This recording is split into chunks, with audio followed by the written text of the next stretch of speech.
ಎಲ್ರಿಗೂ ನಮಸ್ಕಾರ.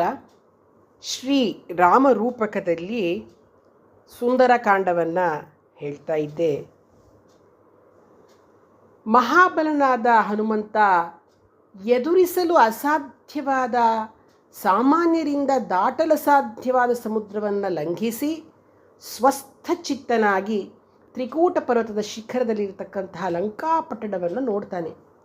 ಹಾಗೆ ನೋಡ್ತಾ ನಿಂತಿದ್ದಾಗ ಪರ್ವತದಲ್ಲಿರ್ತಕ್ಕಂತಹ ಪುಷ್ಪವೃಕ್ಷಗಳಿಂದ ಬೀಳ್ತಾ ಇದ್ದ ಪುಷ್ಪಗಳ ಮಳೆಯೇ ಹನುಮಂತನ ಮೇಲೆ ಸುರಿಯುತ್ತೆ.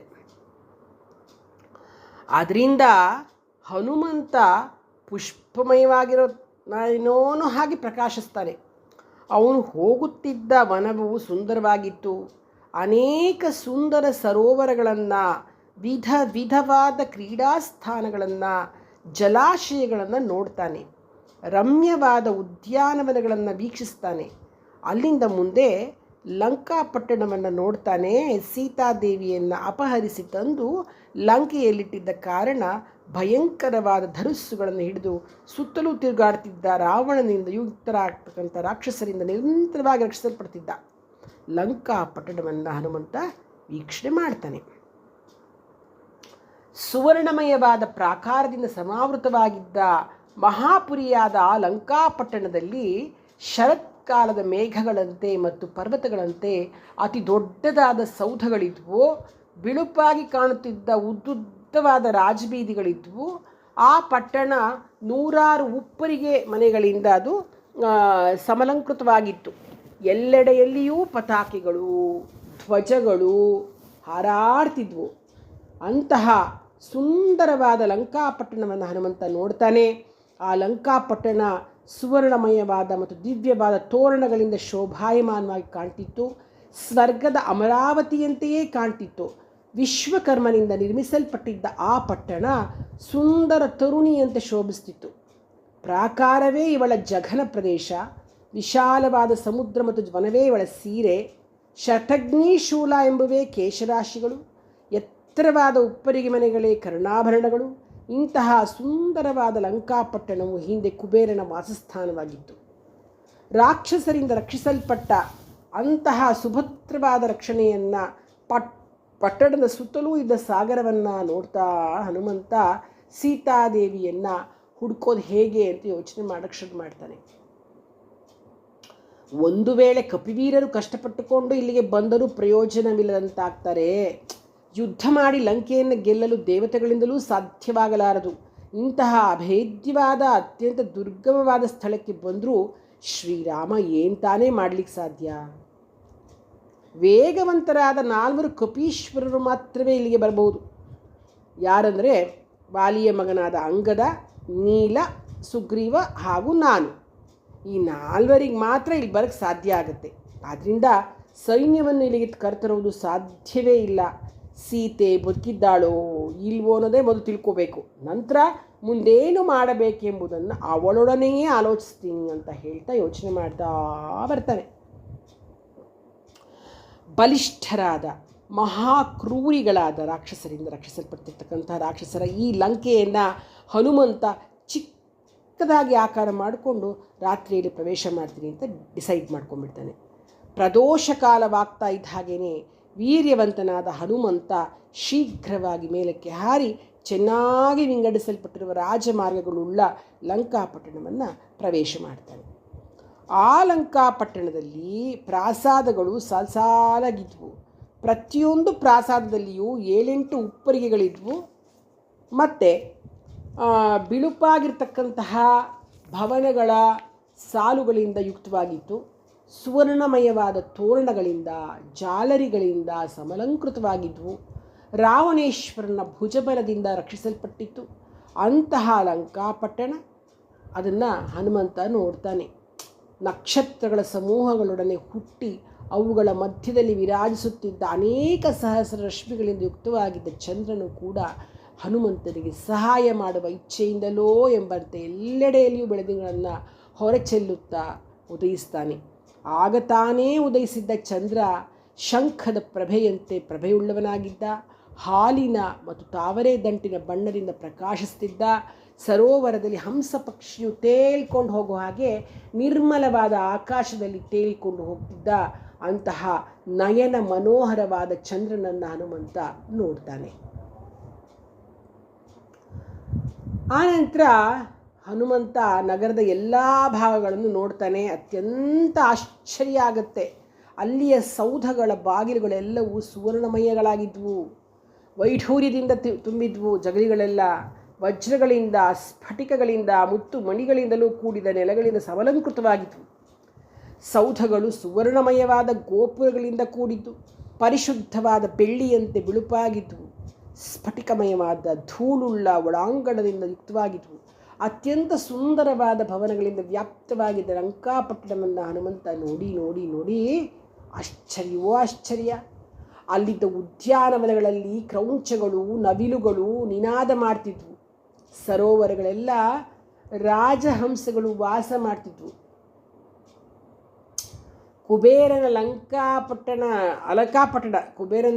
ರಾವಣನದು ಲಂಕಾಪಟ್ಟಣ, ಕುಬೇರನದು ಅಲಕಾಪಟ್ಟಣ. ಆ ಕುಬೇರನ ಅಲಕಾಪಟ್ಟಣಕ್ಕೆ ಸಮಾನವಾಗಿ ಶೋಭಿಸ್ತಿತ್ತು.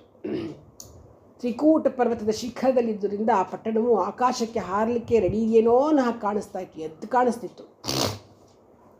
ಅಂತಹ ಅತ್ಯಂತ ಸುಂದರವಾದ ಲಂಕಾಪಟ್ಟಣವನ್ನು ನೋಡಿ ಹನುಮಂತನು ಬಹಳ ಸಂತೋಷ ಪಡ್ತಾನೆ. ಏನು ಸಖತ್ತಾಗಿದೆಯಪ್ಪ, ಈ ಒಳ್ಳೆ ಹೆವನ್ ಅಂದ್ಕೊಂಡು ಖುಷಿಯಾಗುತ್ತಾನೆ.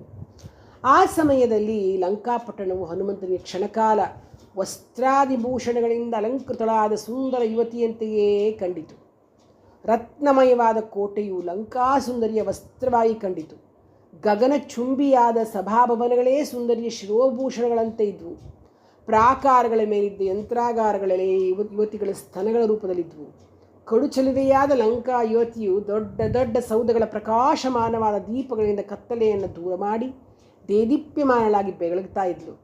ರಾಕ್ಷಸೇಂದ್ರನ ಮಡದಿಯಾದ ಅಂತಹ ಲಂಕಾ ಯುವತಿಯನ್ನು ಹನುಮಂತ ನೋಡ್ತಾನೆ. ಸುಂದರವಾದ ಲಂಕಾನಗರಿಯ ಸೊಬಗನ್ನು ನೋಡ್ತಾ ಪ್ರವೇಶಿಸುತ್ತಿದ್ದ ಮಹಾಬಲನಾದ ಹನುಮಂತನನ್ನು ಲಂಕಾಪಟ್ಟಣದ ಅಧಿದೇವತೆಯು ನೋಡ್ತಾಳೆ. ಅವಳು ಹನುಮಂತನನ್ನು ನೋಡ್ತಾ ಇದ್ದಂಗೆ ಯಾರಿವನು, ಯಾಕೆ ಬಂದಿದ್ದಾನೆ ಇಲ್ಲಿಗೆ ಅಂತ ಪ್ರಶ್ನೆ ಮಾಡ್ತಾಳೆ. ಹನುಮಂತ ಅವಳ ಭಯಂಕರವಾದ ರೂಪವನ್ನು ನೋಡಿ ಅವಳು ಕೇಳಿರೋ ಪ್ರಶ್ನೆಗೆ ಯಥೋಚಿತವಾದ ಉತ್ತರವನ್ನು ಕೊಡುವ ಮೊದಲು ಅವಳು ಯಾರು ಅನ್ನೋದನ್ನು ಕೇಳ್ತಾನೆ. ಲಂಕಾದೇವತೆಯು ಹನುಮಂತನ ಮಾತನ್ನು ಕೇಳಿ ಕೋಪದಿಂದ ಕಿಡಿಕಿಡಿಯಾಗ್ತಾಳೆ. ಅವಳು ರಾವಣನ ಆಜ್ಞಾನುಸಾರವಾಗಿ ಲಂಕೆಯನ್ನು ರಕ್ಷಿಸುತ್ತಿರುವಾಗಿ ಅವಳ ಅನುಮತಿ ಇಲ್ಲದೆ ನಗರ ಪ್ರವೇಶ ಸಲ್ಲದು ಅಂತಲೂ ಕೂಡ ಒಂದು ವೇಳೆ ನೀ ಕೇಳಲಿಲ್ಲ ಅಂದರೆ ಅವಳಿಂದ ಗ್ಯಾರಂಟಿ ಸಾಯೋದು ಡೆಫಿನೆಟ್ ಅಂತ ಹೇಳಿ ಕೋಪದಿಂದ ಹೇಳ್ತಾಳೆ. ಲಂಕಾದಿದೇವತೆಯ ಆ ಮಾತನ್ನು ಕೇಳಿ ಹನುಮಂತ, ಲಂಕಾದಿದೇವತೆಯೇ, ಉಪ್ಪರಿಗೆಗಳಿಂದಲೂ ಕೋಟೆ ಕೊತ್ತಲುಗಳಿಂದಲೂ ತೋರಣಗಳಿಂದಲೂ ಪ್ರಶಸ್ತವಾಗಿರ್ತಕ್ಕಂತಹ ಲಂಕಾಪಟ್ಟಣವನ್ನು ನೋಡುವ ಸಲುವಾಗಿಯೇ ನಾನು ಇಲ್ಲಿಗೆ ಬಂದಿದ್ದೇನೆ. ಇದನ್ನು ನೋಡಲು ನನಗೆ ಹೆಚ್ಚಿನ ಕುತೂಹಲ ಉಂಟಾಗಿದೆ. ಈ ಪಟ್ಟಣದ ವನಗಳನ್ನು, ಉಪವನಗಳನ್ನು, ಅರಣ್ಯಗಳನ್ನು, ಎಲ್ಲ ಕಡೆಗಳಲ್ಲಿಯೂ ಇರತಕ್ಕಂಥ ಶ್ರೇಷ್ಠವಾದ ಸೌಧಗಳನ್ನು ನೋಡೋದೇ ನನ್ನ ಆಗಮನದ ಉದ್ದೇಶವಾಗಿದೆ.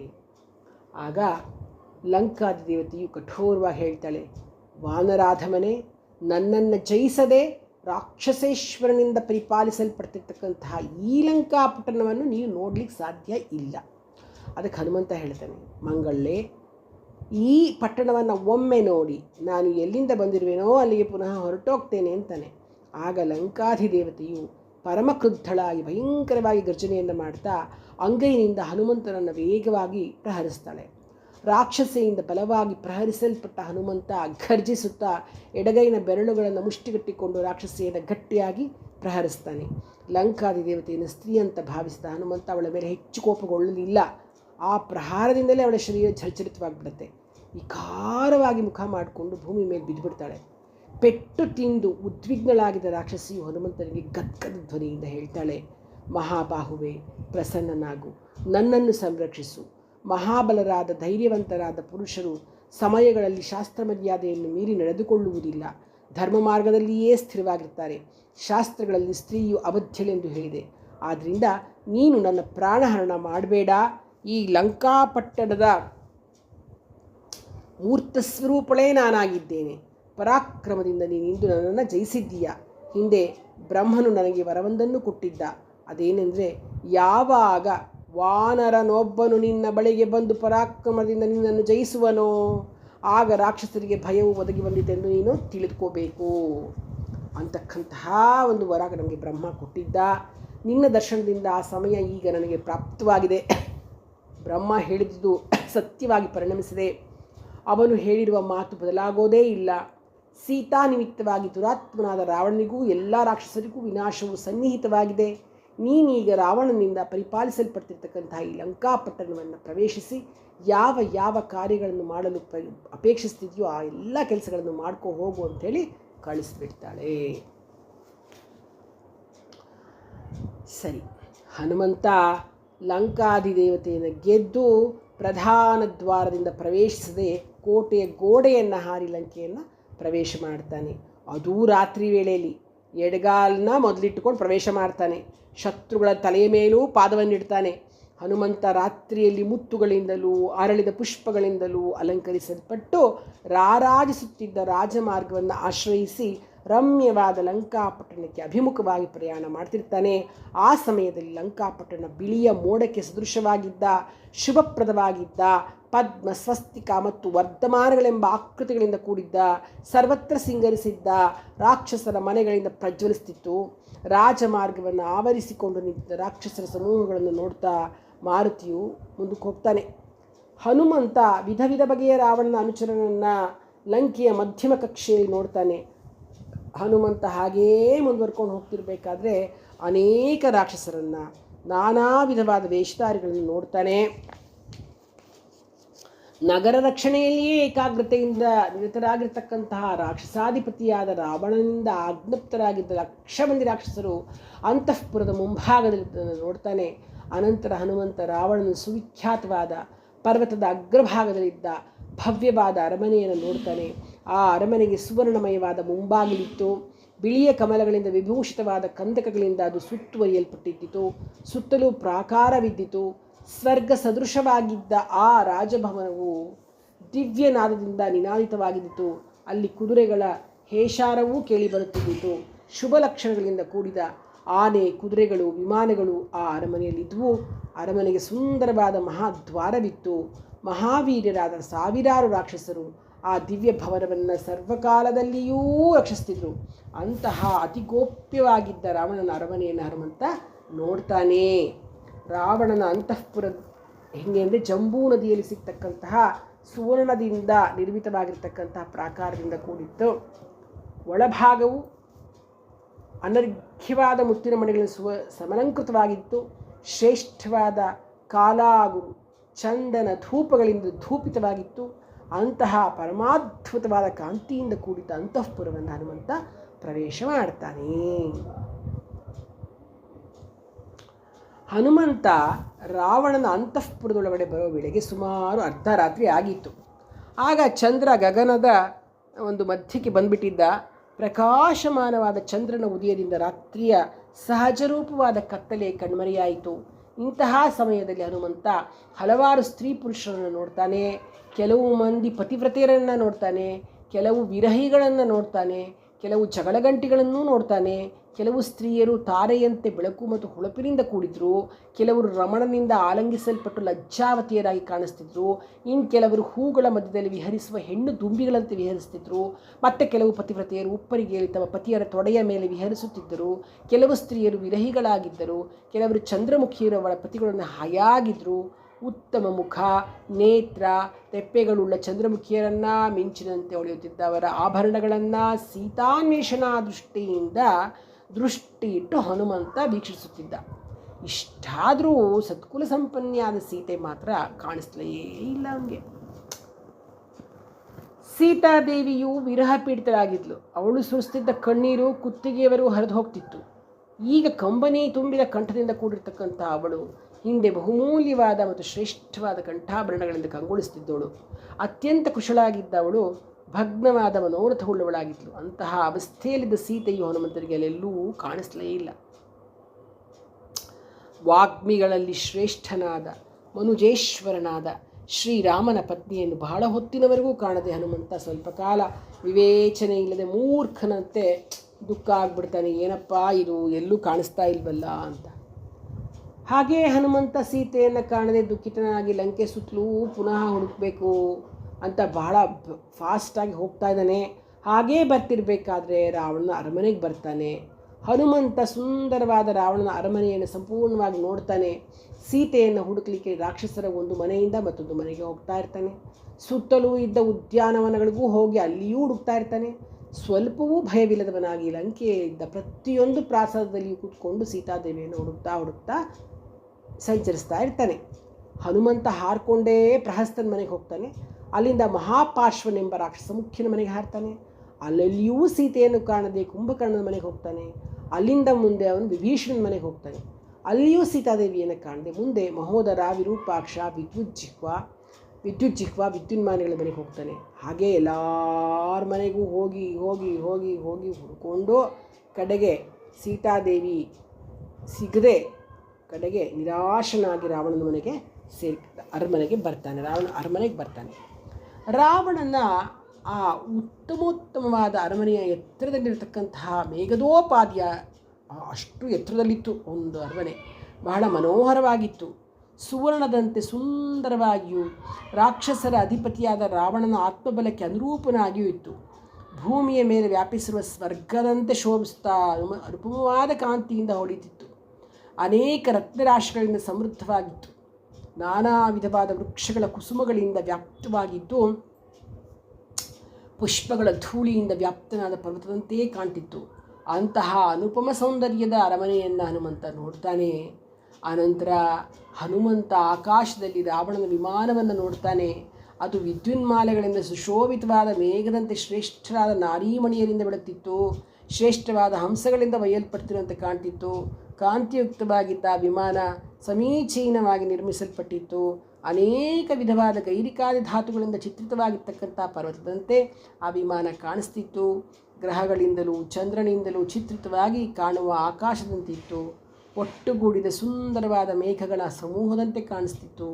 ಅಪಾರವಾದ ರತ್ನಗಳಿಂದ ವಿಮಾನ ವಿಚಿತ್ರವಾದ ರೀತಿಯಲ್ಲಿ ನಿರ್ಮಿಸಲ್ಪಟ್ಟಿತ್ತು. ಅದರಲ್ಲಿ ಪರ್ವತಗಳ ಸಾಲುಗಳಿಂದ ಯುಕ್ತವಾದ ಭೂಮಿ ಇತ್ತು. ಪರ್ವತಗಳು ವೃಕ್ಷಗಳ ಸಮೂಹದಿಂದ ವ್ಯಾಪ್ತವಾಗಿದ್ವು. ವೃಕ್ಷಗಳು ಪುಷ್ಪಗಳ ಗುಚ್ಛಗಳಿಂದ ಸಮೃದ್ಧವಾಗಿದ್ವು. ಆ ವಿಮಾನದಲ್ಲಿ ಶ್ವೇತವರ್ಣದ ಭವನಗಳಿದ್ವು. ಅಂತಹ ಪುಷ್ಪಕ ವಿಮಾನ, ಅದನ್ನು ದೊಡ್ಡ ವಿಮಾನ ಅದನ್ನು ನೋಡ್ತಾನೆ ಹನುಮಂತ. ಹವಳ ಮತ್ತು ಸುವರ್ಣ ಪುಷ್ಪಗಳೇ ರೆಕ್ಕೆಗಳ ರೂಪದಲ್ಲಿ ರೂಪದಲ್ಲಿರ್ತಕ್ಕಂಥ ಪಕ್ಷಿಗಳು ವಿಮಾನದಲ್ಲಿದ್ವು. ಅವುಗಳು ವಕ್ರವಾಗಿದ್ದ ರೆಕ್ಕೆಗಳನ್ನು ಲೀಲಾಜಾಲವಾಗಿ ಒಳಗೆ ಕೆಳ್ಕೊಳ್ತಿದ್ವು. ಕೇಸರಗಳಿಂದಲೂ ಕಮಲದ ಎಳೆಗಳಿಂದಲೂ ಕೂಡಿದ ಸುಂದರವಾದ ಸೊಂಡಿಲುಗಳುಳ್ಳ ಆನೆಗಳನ್ನು ಆ ವಿಮಾನದ ಒಂದು ಸುತ್ತಲೂ ಕೆತ್ತಿದ್ರು. ವಿಮಾನದಲ್ಲಿರ್ತಕ್ಕಂತಹ ಸರೋವರದಲ್ಲಿ ಸುಂದರವಾದ ಕೈಗಳನ್ನು ಹೊಂದಿ ಲಕ್ಷ್ಮೀದೇವಿ ಕಮಲವನ್ನು ಹಿಡಿದು ಕೂತ್ಕೊಂಡಿದ್ದ ಚಿತ್ರ ಅಲ್ಲಿ ತುಂಬ ಚೆನ್ನಾಗಿ ಕಾಣಿಸ್ತಾ ಇತ್ತು. ಇಂತಹ ಭವ್ಯವಾಗಿರ್ತಕ್ಕಂಥ ವಿಮಾನವನ್ನು ನೋಡಿ ಹನುಮಂತನಿಗೆ ಆಶ್ಚರ್ಯ ಆಗೋಯಿತು. ಹೀಗೆ ಹನುಮಂತ ಲಂಕಾಪಟ್ಟಣದ ಎಲ್ಲ ಕಡೆಗಳಲ್ಲೂ ಸಂಚರಿಸಿ ಸೀತೆಯನ್ನು ಹುಡುಕ್ತಾನೆ. ಎಷ್ಟು ಹುಡುಕಿದ್ರೂ ಹನುಮಂತಂಗೆ ಸೀತಾದೇವಿ ಕಾಣಿಸೋದೇ ಇಲ್ಲ. ಅವನಿಗೆ ತುಂಬ ಬೇಜಾರಾಗುತ್ತೆ. ಸರಿ, ಮತ್ತೆ ಪುಷ್ಪಕ ವಿಮಾನವನ್ನು ನೋಡೋಕ್ಕೆ ಹೋಗ್ತಾನೆ ಹನುಮಂತ. ತುಂಬ ಚೆನ್ನಾಗಿತ್ತಲ್ಲ, ಅದನ್ನೇನು ಸರಿ ನೋಡೋಕ್ಕೆ ಹೋಗ್ತಾನೆ. ಅಷ್ಟು ಚೆನ್ನಾಗಿರೋ ಪುಷ್ಪಕ ವಿಮಾನವನ್ನು ನೋಡಿಬಿಟ್ಟು ಅವನು ತುಂಬ ಚೆನ್ನಾಗಿದೆ, ಇದನ್ನು ಇವನು ರಾವಣ ಹೆಂಗೆ ನೋಡು, ಅವನ ಪರಾಕ್ರಮದಿಂದ ತಪೋನುಷ್ಠಾನದಿಂದ ಆ ಪುಷ್ಪಕ ವಿಮಾನವನ್ನು ಸಂಪಾದನೆ ಮಾಡಿದಾನಲ್ಲ, ಎಷ್ಟು ವೇಗವಾಗಿ ಚಲಿಸ್ತಕ್ಕಂತಹ, ವಾಯುವಿನಷ್ಟೇ ವೇಗವಾಗಿ ಚಲಿಸ್ತಕ್ಕಂಥ ಪುಷ್ಪಕ ವಿಮಾನವನ್ನು ಸಂಪಾದಿಸಿದಾನಲ್ಲ ರಾವಣ ಅಂತ ನೋಡ್ಕೋತಾನೆ. ಆಯಿತಾ? ಆ ನಂತರ ಅವನೇನು ಮಾಡ್ತಾನೆ, ರಾವಣನ ಅಂತಃಪುರಕ್ಕೆ ಹೋಗ್ತಾನೆ. ಅಲ್ಲಿ ಏನಾಗುತ್ತೆ ಅನ್ನೋದನ್ನು ಮುಂದಿನ ಭಾಗದಲ್ಲಿ ನಾವು ತಿಳಿದುಕೊಳ್ಳೋಣ. ಧನ್ಯವಾದಗಳು.